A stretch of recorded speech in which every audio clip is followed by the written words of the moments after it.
Hello friends, ഇന്ന് പയർ ചേർത്ത് ബീട്രൂട്ട് തോരൻ ഉണ്ടാക്കാം. 2 ബീട്രൂട്ട് ഗ്രേറ്റ് ചെയ്ത് എടുക്കാം.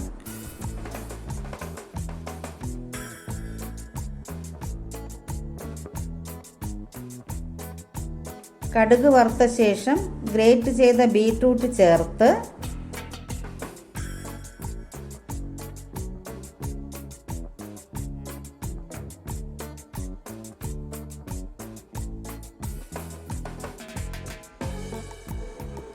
കുറച്ച് വെള്ളം ഒഴിച്ച് ആവശ്യത്തിന് ഉപ്പും ചേർത്ത് അടച്ചു വെച്ച് വേവിക്കാം.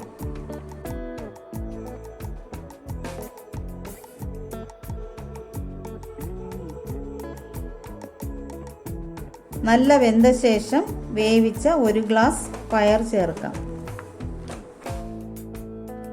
അരപ്പിന് വേണ്ടി ചെറിയ അരമുറി തേങ്ങ ചുരണ്ടിയത്, 1/2 ടേബിൾ സ്പൂൺ മുളക് പൊടി, 1/2 ടീസ്പൂൺ ജീരകം, 1 അല്ലി വെളുത്തുള്ളി. വലിയ വെളുത്തുള്ളി ആയതുകൊണ്ട് 1 അല്ലി മതിയാവും. എല്ലാം കൂടി ചതച്ചെടുക്കാം. അരപ്പും ചേർത്ത് നല്ലവണ്ണം ചൂടാക്കി എടുക്കാം.